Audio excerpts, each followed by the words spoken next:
5 dona tuxumda shunaqangi biskvit tayyorlasa bo'ladi desam ishonasizmi? Unda ekranga yaqinroq keling.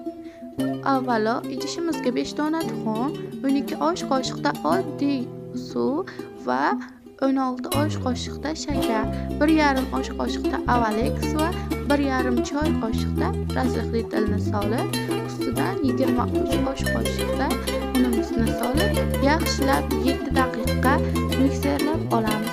Bungacha menga obuna bo'lib like bosib qo'ying, chunki men hali yangiman. Menga har bitta obuna va like juda qadrli. Agar menga obuna bo'lib like bosib qo'ysangiz, menga juda katta motivatsiya bergan bo'lardingiz.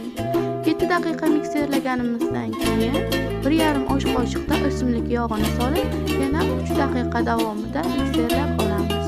Meni qolpimning tagi yo'qligi sababli yon tomonlariga un sepib oldim va xamirimizni qolpimizga solib, xuddi videoda ko'rsatganimdek qilib olamiz va 140 gradusga 30-35 daqiqaga duxovkaga yuboramiz.